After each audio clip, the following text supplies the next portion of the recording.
Bonjour. Aujourd'hui, nous recevons Nathalie Mercier, qui est directrice générale de la Société de l'Alzheimer du Richelieu. C'est un organisme méconnu qui a tant de services à offrir à notre communauté. Alors, je vous invite à nous écouter. Je suis Suzanne Gauvin. Bienvenue à Studio Saint-Jean. Bien le bonjour. Ce que vous regardez en ce moment, c'est Studio Saint-Jean, ce que j'appelle depuis un peu plus de 3 ans la chaîne télé de votre député au service de la communauté. Eh oui, dit simplement, c'est une autre télévision communautaire sur le web. Vous pouvez d'ailleurs nous écrire à production@commercial studio-saint-jean.tv pour nous recommander des invités ou des sujets. Vous pouvez d'ailleurs participer en vous joignant à l'équipe d'animation. Bref, Studio Saint-Jean, c'est là, pour la communauté, par le député, à votre service.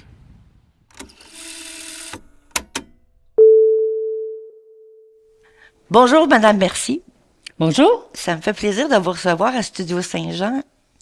Vous avez un travail assez exceptionnel. Après avoir parcouru votre site web de la société, j'ai découvert les multitudes de services que vous pouvez offrir aux personnes qui ont soit besoin d'aide pour une personne atteinte de l'Alzheimer ou des personnes qui sont avec des troubles neurocognitifs. Puis, je trouve que c'est tellement peu connu. Vous avez sûrement beaucoup de choses à nous dire pour nous aider à bien reconnaître nos proches dans leur évolution, dans leur cheminement, ou encore même ce que vous pouvez offrir à ceux qui les accompagnent aussi.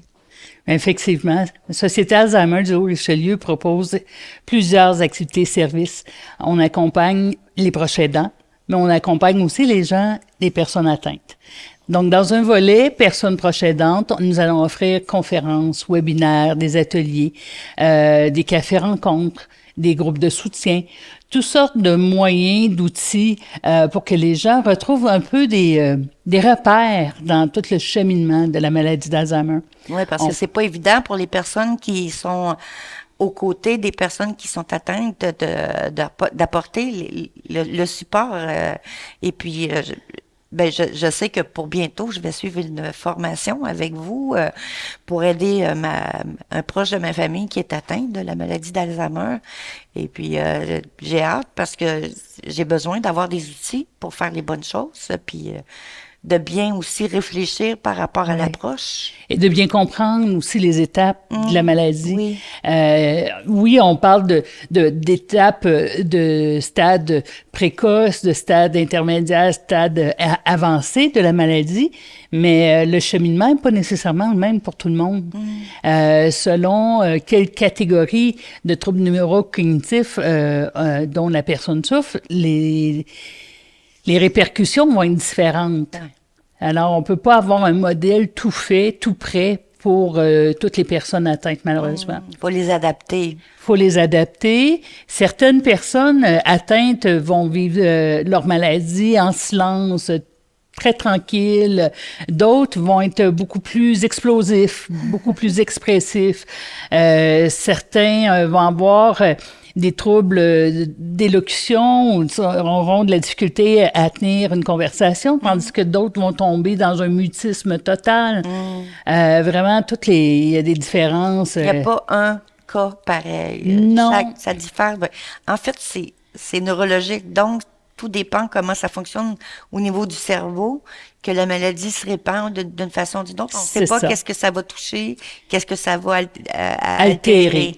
Exact. Il y a la maladie d'Alzheimer qui est frontotemporale, on a le corps de Lewy, maladie de Parkinson, l'Alzheimer avec les symptômes qui s'approprient à la démence, un mot qu'on ne veut plus utiliser maintenant. Donc, ouais, c'est très différent d'une personne à l'autre et les réactions vont être différentes d'une personne à l'autre.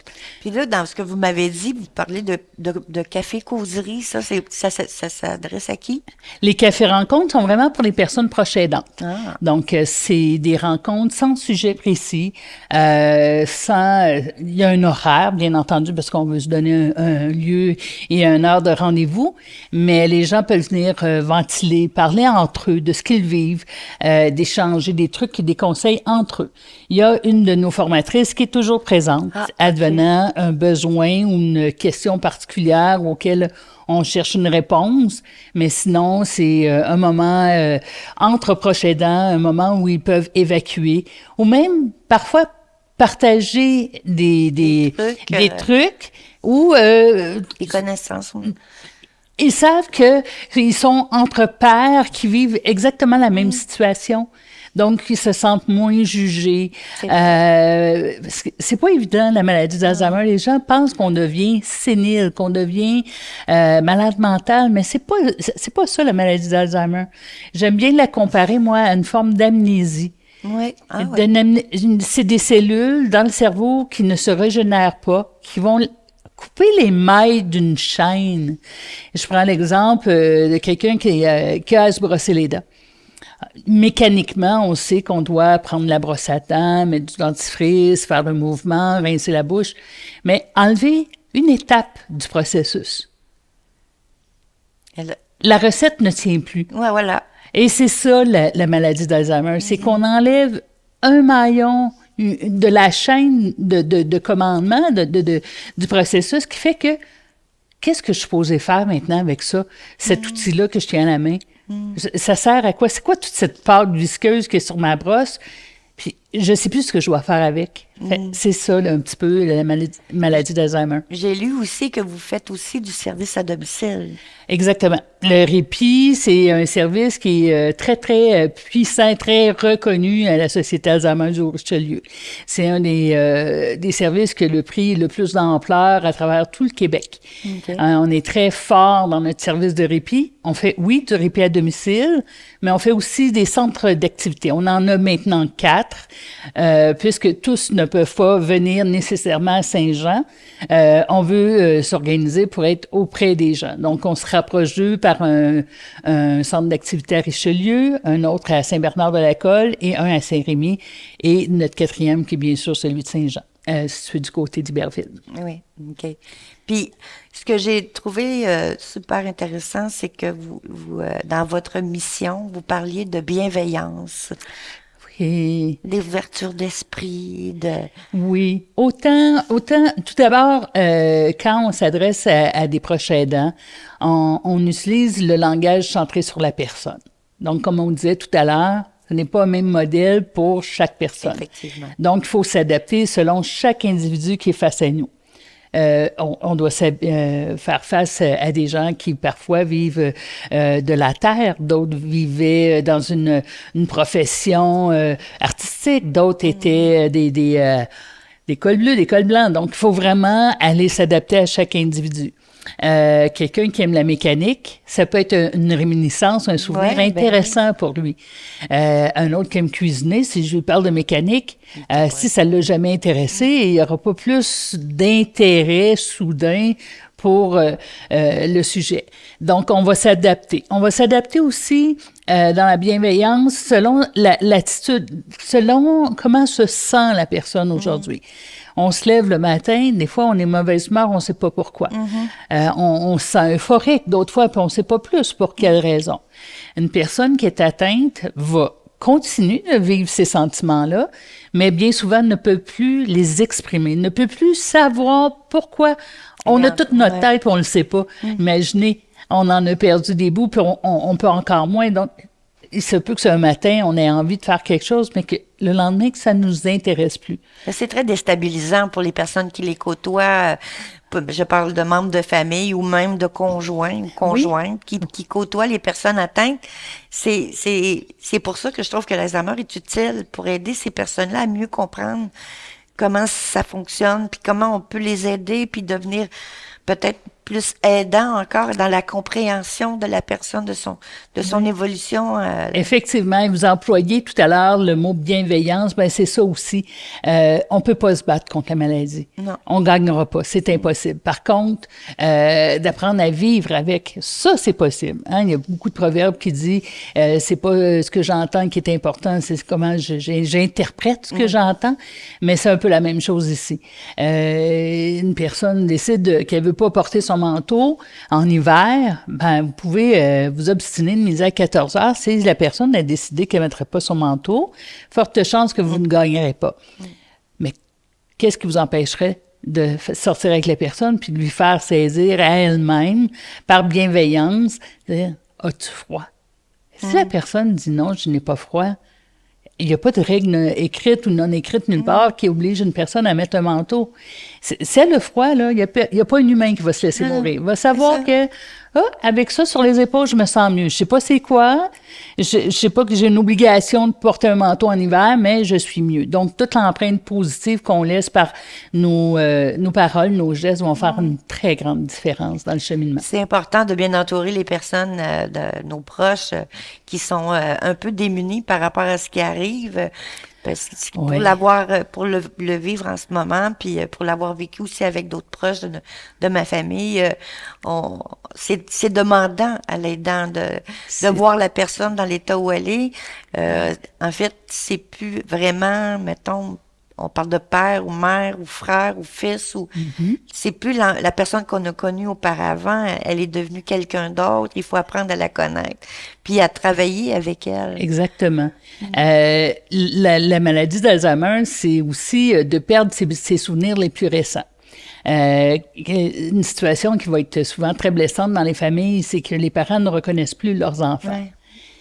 Ouais. Mais reconnaître son enfant à 40 ans, on l'a vu grandir, on l'a vu évoluer. Mais sachant que c'est les derniers souvenirs qui s'effacent les premiers, on oublie les 10-15 dernières années. Alors, si on recule de 15 ans, notre enfant avait peut-être 20 ans, 15 ans, 5 ans. Alors, les gens atteints, c'est ça qui se rappelle. Donc, pourquoi essayer d'avoir des prises de bec ou de conscience? Elle s'en souvient pas. Même si on fait preuve de colère ou de répéter, on va juste irriter plus la personne parce que qui veut se faire dire? De se remettre à sa place. C'est pas agréable pour personne. Qu'elle a tort, qu'elle se trompe. Il n'y a personne qui veut ça. Donc, si elle se souvient de son enfant à l'âge de 5 ans, alors profitons-en pour sortir les photos de cet enfant-là à 5 ans. Rappelons-lui les beaux souvenirs. Et là, on va amener cette personne-là dans un calme, de souvenirs qui sont positifs. Et là, on va pouvoir entrer les sujets qui peuvent être, mais là, c'est l'heure de se laver, c'est l'heure de brosser les dents, de s'habiller. La personne va avoir une ouverture. Donc, oui, on est là pour les proches aidants. Oui. Mais on est là aussi pour les personnes atteintes. Oui. Les personnes atteintes, on offre beaucoup de stimulation, la stimulation cognitive, qui permet justement de soit ralentir l'évolution de la maladie ou sinon ralentir l'apparition des premiers symptômes. Okay. Les recherches aujourd'hui démontrent on n'a pas encore trouvé la recette magique qui va faire que la maladie d'Alzheimer n'existera plus jamais. Mais on peut amoindrir ses effets par de la saine nutrition, un bon sommeil, gestion de stress, faire un bon usage de nos médicaments, faire de la stimulation cognitive, l'exercice physique. On n'est pas obligé de courir des marathons, de prendre l'air, de s'oxygéner, de briser l'isolement, d'avoir des conversations. Tout ça stimule le cerveau et ça va avoir des très bons effets sur le développement de la maladie. Oui, puis m'aviez parlé plus tôt avant l'entrevue que vos services ne vont pas juste aux personnes atteintes, comme vous parliez des personnes qui sont précoces, que vous n'avez pas, mais de le dire comme terme, mais qu'elles sont en début. Qui viennent de recevoir un diagnostic de façon très précoce, parce qu'on constate malheureusement plus de la moitié des gens, on va poser le diagnostic à un moment où on est rendu en phase très avancée. Que là, les symptômes sont tellement évidents qu'on n'a même plus besoin de rencontrer un spécialiste. C'est ça, là, c'est comme ça. Hein? Mais par contre, il y a des gens qui vont avoir des pertes de mémoire, qui vont se rendre compte qu'ils ont des absences, que tout d'un coup, ils ne savent plus où ils sont, qu'est-ce qu'ils font. Et eux, ces épisodes-là sont justement des épisodes épisodiques, donc de temps en temps. Donc, ils sont encore aptes à tenir maison, à conduire leur véhicule, à faire leurs trucs personnels, gérer leur compte, tout ça. Mais en début de maladie comme ça, c'est important que ces gens-là prennent conscience qu'ils vont devoir s'entourer. Oui. Ils vont devoir aller chercher de l'aide, que ce soit pour l'assistance juridique, que ce soit pour l'homologation de papiers ou d'actes notariés ou de trucs comme ça. Vos services vont jusque-là, Oui. à soutenir les personnes dans le côté Notariés. Oui. Oui.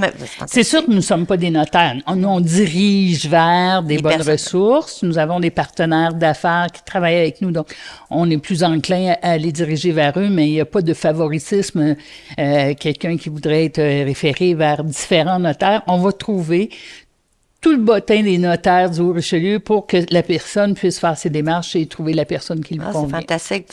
Votre support s'étale beaucoup plus grand que juste voir au confort de la personne physiquement, et mentalement. Vous allez jusque même à bien entourer les proches aidants en même temps, parce qu'en réglant le côté administratif, voilà. Là, parce qu'on n'est pas toujours éveillé à ces conditions-là quand la personne est déclarée maladie, puis on voit qu'il y a des manques, il y a des ratés, il y a des ci, des ça, mais on n'est pas toujours en mesure de faire les démarches. Puis on peut s'adresser à vous pour ça? La porte est constamment ouverte. Donc, du lundi au vendredi, entre 8h et 4h, il y a toujours quelqu'un au bureau pour répondre aux questions ou sinon pour référer aux bonnes personnes. Nous avons 6 départements, dont un qui est vraiment un département de soutien aux personnes proches aidantes. Nous avons un département de répit, donc pour les gens qui veulent du répit à domicile, centre de répit, simulation, ou qui veulent même venir emprunter des jeux, emprunter de la documentation. Ce sont tous des services qui sont disponibles. On a de la formation qui est offerte aux proches aidants, formation offerte aux professionnels de la santé. Et nous allons démarrer sous peu des formations de prévention. Donc, des gens qui pensent pouvoir être à risque ou se dit peut-être porteur du gène, il voudrait savoir quoi faire, qui rencontrer. Alors, on va avoir des groupes là qui vont démarrer sous peu, qui s'appellent Muscler vos méninges, donc qui devraient être disponibles d'ici avril. Et il y aura aussi des groupes organisés pour les gens atteints en tout début de maladie qui veulent continuer à socialiser, faire des sorties. Et là, ça sera des sorties vraiment adaptées, mais un peu plus loin que juste dans l'environnement interne. Immédiat, ouais. Okay. C'est ça. On ira peut-être au jardin botanique, au théâtre, au cinéma, mais vraiment entre gens atteints, donc entre pairs qui vivent exactement la même situation. Et dites-moi, avant de finir, j'aimerais savoir si c'est possible de pouvoir s'impliquer bénévolement à votre compagnie, mais à la Société Alzheimer. C'est ça, excusez, les mots me manquent. Oui, oui, il est toujours possible de s'impliquer bénévolement. On a 2 grandes activités qui sont la marche de la mémoire au mois de mai et le marché de Noël. Cette année, nous avons repris le marché de Noël en 3 fins de semaine consécutives. Okay. Donc, on a joint l'équipe de Montréal, l'équipe des Mascoutins. On a répété l'événement pour eux dans leurs régions respectives et on a fait ici, nous, Carrefour Richelieu. Donc, les bénévoles, c'est toujours apprécié pour les aspects logistiques de nos événements. Sinon, du bénévolat, oui, toujours soit de l'entretien paysager, il peut y avoir des activités ludiques. On a des gens, des artistes peintres qui viennent animer des activités d'art-thérapie. On pourrait avoir du yoga sur chaise. On pourrait avoir toutes sortes d'activités là, organisées pour les personnes atteintes avec des bénévoles. Ouais. Ah, ben c'est merveilleux. Bien sur ça, Madame Mercier, je vous remercie beaucoup. C'était très intéressant. Puis j'espère que nos citoyens, là, nos personnes qui nous écoutent pourront utiliser vos services et vous rejoindre et vous poser toutes les questions nécessaires aux besoins de meilleures connaissances pour aider les gens à traverser cette malheureuse maladie d'Alzheimer qui devient de plus en plus populaire, malheureusement, mais on n'entend parler que de ça. Il y a un temps, on n'entendait pas beaucoup parler de ça, mais là, maintenant, c'est plus courant. Démographiquement parlant, on est une société vieillissante. Et donc, voilà. Mais c'est important de savoir qu'il y a des services comme les vôtres qui existent, qui sont là pour aider les gens de la communauté. Je vous remercie beaucoup, Madame Mercier. Merci, Madame Gauvin. C'est un plaisir. Eh bien, c'est terminé pour aujourd'hui. Très bientôt, je recevrai une prochaine invitée et je vous invite de rester à l'écoute avec Studio Saint-Jean.